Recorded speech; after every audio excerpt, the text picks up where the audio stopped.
नमस्कार मित्रांनो, मी सचिन शिंदे आपल्या समोर दास वर्दीचा अकॅडमी युट्यूब चॅनल पाहतो. मित्रांनो, महत्वाच्या घडामोडी. मित्रांनो, आज तारीख आहे 27 जानेवारी. 27 जानेवारीचे महत्वाचे आपण 20 प्रश्न पाहतोय. लक्षात ठेवा, प्रत्येक प्रश्न आपल्यासाठी महत्वाचा आणि ताकदीचा आहे. 27 जानेवारीचा दिवस जर पाहायला गेला, आंतरराष्ट्रीय होलोकास्ट दिवस म्हणून आपण साजरा करतो. होलोकॉस्ट लक्षात ठेवा, ठीक आहे. चलो, आजचा पहिला प्रश्न. भारताप्रमाणे प्रजासत्ताक दिन साजरा करणारे देश टिंब देश जगात किती देश आहेत? म्हणजे मित्रांनो, पाहायला गेलं भारतासारखे जे प्रजासत्ताक दिन साजरा करतात असे जगामध्ये किती देश आहेत? लक्षात ठेवा, 7 देश आहेत. किती? 7 प्रजासत्ताक दिन साजरे करणारे देश आणि त्यांचे सण है ना.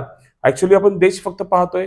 पाकिस्तान आहे, नेपाळ आहे, फिलिपाईन्स आहे, तुर्की, इटली, सर्बिया, अझरबैजान. एकूण 7 देश आहेत. लक्षात ठेवा, भारतासारखे प्रजासत्ताक दिन साजरा. बघा, भारत टिंब अंतर्गत पहिले मानवी सबमर्सिबल लॉन्च करणार आहे. तर उत्तर आहे डीप ओशन मिशन अंतर्गत. भारताने डीप ओशन मिशन अंतर्गत मानवचलित पाणबुडी सुरू करण्याची योजना, म्हणजे मानवचलित पाणबुडी सुरू करण्याची योजना आखली आहे. लक्ष्य 500 मीटर खोलीचे आहे. पुढील वर्षी 6000 मीटरपर्यंत वाढवण्याची क्षमता आहे. म्हणजे 500 मीटर खोलीपर्यंत मानव लक्षात ठेवा, मानवचलित पाणबुडी सुरू करणार आहे आणि पुढे टार्गेट आहे की 6000 मीटरपर्यंत जाऊ शकेल. हे अभियान पाण्याखालील संसाधनांचा शोध घेईल, महत्वपूर्ण खनिजे ओळखेल आणि सागरी जैवविविधतेचे ज्ञान वाढवेल. त्यामुळे भारताच्या निळ्या अर्थव्यवस्थेला चालना मिळेल. हा प्रकल्प पृथ्वी विज्ञान मंत्रालयाच्या अंतर्गत आहे. लक्षात ठेवा, पृथ्वी विज्ञान मंत्रालयाच्या अंतर्गत आहे. हा सुद्धा पॉईंट खूप महत्वाचा. मित्रांनो, असे पॉईंट लिहून घेत जा, कारण प्रश्न कुठला कधी येईल आपल्याला काहीच सांगता येत नाही. आधार आधारित पेमेंट सिस्टीम अनिवार्य कोणत्या कायद्याला केली आहे? तर मनरेगाला केली. लक्षात ठेवा, ठीक आहे. महात्मा गांधी राष्ट्रीय ग्रामीण रोजगार हमी योजना कायदा अंतर्गत आधार आधारित पेमेंट सिस्टीम अनिवार्य केल्यामुळे अनेक सकारात्मक तसेच काही आव्हानात्मक बाबी समोर आल्या आहेत. एबीपीएस प्रणालीचा उद्देश वितरण प्रक्रियेत पारदर्शकता आणणे, बनावट लाभार्थ्यांना रोखणे आणि वेळेवर वेतन जमा करण्यास प्रोत्साहन देणे. तथापि अलीकडील अभ्यास आणि आव्हानांसह काही मुद्दे उघडकीस आले आहेत. आपण ते पारदर्शकतेचे फायदे पाहूया, ठीक आहे. नंबर 1 आहे मित्रांनो, ओळख सत्यापन. आधार लिंकिंगमुळे लाभार्थ्यांची ओळख निश्चित होते, त्यामुळे फसवणूक व बनावट नोंदणी कमी होते. थेट लाभ हस्तांतरण म्हणजे काय? वेतन थेट लाभार्थ्यांच्या बँक खात्यात जमा होते. मधल्या दलालाची भूमिका कमी होते. प्रशासन सुलभता काय? या डिजिटल प्रणालीमुळे प्रक्रियेत वेग येतो आणि सरकारी विभागांचे काम सोपे होते. भविष्याचे उपाय: प्रणालीतील सुधारणा, नेटवर्क मजबूत करणे, बायोमेट्रिक यंत्रांची कार्यक्षमता वाढवणे, कामगारांची जागरूकता, एबीपीएस बद्दल प्रशिक्षण आणि माहिती देणे. पर्याय जिथे एबीपीएस अंमलात शक्य नाही तिथे पारंपरिक पद्धतीला पर्याय म्हणून ठेवणे. यामुळे एबीपीएस प्रणालीचा सकारात्मक दिशा मिळेल आणि तिच्या यशस्वी तांत्रिक सुधारणाबाबतच सर्वसमावेशक धोरणांची महत्वाची आहेत. आणखी एक पॉईंट पाहायला गेला तर लक्षात ठेवा, रोजगार हमी योजना हा मूळचा कुठलचा? तासगाव सांगलीमध्ये सुरू झाला. लक्षात ठेवा, 2006च्या कायद्यानुसार राष्ट्रीय रोजगार हमी योजना मित्रांनो सुरू झाली. लक्षात ठेवा. आणि नंतर 2009 नुसार Mahatma Gandhi national rural employment guarantee act म्हणजे कायदा हा आला आणि यानुसार प्रत्येकाला काम मिळणं हे कंपल्सरी झालं. ठीक आहे. हा त्याच्याबद्दल थोडसा माहिती घेतली. लक्षात ठेवा. चौथा प्रश्न. मध्य प्रदेशाने अलीकडे धार्मिक शहरांमध्ये दारू विक्रीवर बंदी घालून दारूबंदीच्या दिशेने पाऊल टाकले आहे. तर किती जिल्ह्यांमध्ये केले? लक्षात ठेवा, हा पॉईंट खूप महत्वाचा आहे की 17 जिल्ह्यांमध्ये केलेलं आहे. कोणी? मध्य प्रदेश सरकारने. पूज्य मराठा शासक देवी अहिल्याबाई होळकर यांच्या 300व्या जयंतीनिमित्त मुख्यमंत्री मोहन यादव यांनी जाहीर केलेला हा निर्णय. प्रभावित शहरामध्ये उज्जैन, ओरछा, महेश्वर यासह इतर शहरांचा सुद्धा समावेश आहे. या हालचालीचा उद्देश राज्यातील जटिल सामाजिक आर्थिक प्रतिदृश्यात लक्षात ठेवा निगेटिव्ह करताना पवित्र भागात अल्कोहोलच्या सेवनाबाबत दीर्घकाळापर्यंत असलेल्या चिंतेचे निराकरण करणे हा टार्गेट आहे. ठीक आहे. अहिल्याबाई होळकर यांच्या जयंतीनिमित्त हा त्यांनी निर्णय जाहीर केलेला आहे. 17 जिल्हे लक्षात ठेवा. ठीक आहे. पुढं. युनायटेड नेशन चिल्ड्रन्स एजन्सी युनिसेफने नुकतेच लर्निंग लक्षात interrupted global snapshot of climate related school है ना डिस्ट्रीब्युशन्स इन 2024 हा अहवाल प्रकाशित केला असून जगात किती विद्यार्थ्यांना शिक्षणात अडथळा आला आहे? तर मित्र हो 242 दशलक्ष विद्यार्थ्यांना अडथळा आलाय. अडथळ्याचे अनेक मुद्दे मित्रांनो थोडंसं आपण पाहून घेऊया. हवामान बदलामुळे शिक्षणावर परिणाम होतोच, लक्षात ठेवा. 24 मध्ये हवामान संबंधी घटनामुळे किमान 242 दशलक्ष विद्यार्थ्यांना त्यांच्या शिक्षणात अडथळा आलेला आहे. बघा 242 दशलक्ष काय बाबा प्रभावित?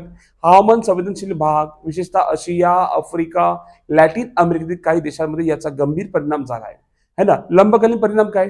शैक्षणिक खंडितेमुळे विद्यार्थ्यांच्या शिक्षणाचे नुकसान आणि मनोवैज्ञानिक ताण तसेच मुलींच्या शिक्षण विशेषतः मोठा अडथळा निर्माण झाला आहे. युनिसेफ कडून काय शिफारसी मित्रांनो?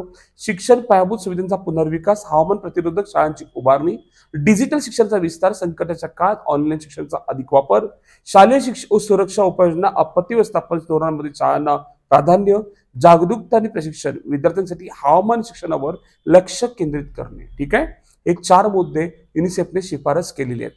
ठीक आहे, चला नेक्स्ट क्वेश्चन घेऊया आपण. उत्तर प्रदेश टिंबटिंब रोजी आपला स्थापना दिवस साजरा करत आहे. लक्षात ठेवा 24 जानेवारी उत्तर प्रदेश आपला स्थापना दिवस साजरा करत आहे. उत्तर प्रदेशची स्थापना 24 जानेवारी 1950 रोजी झाली, जेव्हा त्याला युनायटेड बघा प्रोव्हिन्सेस असं नाव होतं, त्यावरून उत्तर प्रदेश हे नाव पडलं. या दुसऱ्या राज्यभरात विविध सांस्कृतिक कार्यक्रम, परेड, सामाजिक उपक्रमाद्वारे केला जातो. आणि महाराष्ट्राचं काय मित्रांनो? 1 मे 1960. 7वा प्रश्न, कोणता देश FID बुद्धिबळ विश्वचषक 2025 चे आयोजन करणार आहे? तर आपला देश भारत देश याचं आयोजन करणार आहे. 2025 मध्ये फिडे बुद्धिबळ विश्वचषकाचे आयोजन करणार आहे. ही प्रतिष्ठित स्पर्धा 31 ऑक्टोबर ते 27 नोव्हेंबर 2025 दरम्यान भारतात होणार आहे. 200हून अधिक खेळाडू यात सहभाग होणार आहेत. मित्रांनो लक्षात ठेवा, खूप मोठी बुद्धिबळ स्पर्धा आपल्या देशात. नेक्स्ट प्रश्न, महाराष्ट्र किती अधिकारी व कर्मचाऱ्यांना राष्ट्रपती व शौर्य पुरस्कार लाभले आहेत? तर 4 राष्ट्रपती पदके आणि 44 मित्रांनो शौर्य पुरस्कार लाभले आहेत.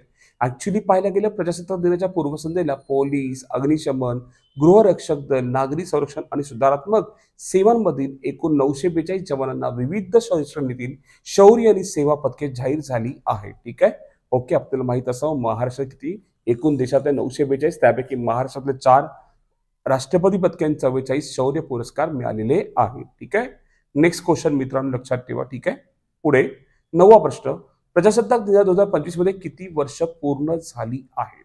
ते पण इम्पॉर्टंट आहे. 76 वर्ष पूर्ण झाली मित्रांनो. प्रजासत्ताक दिन 26 जानेवारी 2025. थीम लक्षात ठेवा की 2025 थीम काय? स्वर्णिम भारत, विरासत और विकसित होती. लक्षात ठेवा असं नाव आहे तिचं, विरासत और विकास होती, ज्याचे भाषांतर सुवर्ण भारत, वारसा आणि प्रगती असे होते.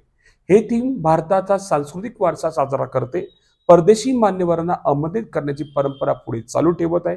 म्हणून इंडोनेशियाचे राष्ट्रपती प्रबोवो सुबियांतो 2025 मध्ये प्रजासत्ताक दिनाच्या सोहळ्यासाठी प्रमुख पाहुणे होते. लक्षात ठेवा, हे सुद्धा माहिती असणं आवश्यक आहे. नेक्स्ट, महाराष्ट्र किती महाराष्ट्रीयन व्यक्तींना पद्मभूषण व पद्मश्री पुरस्कार मिळालेला आहे?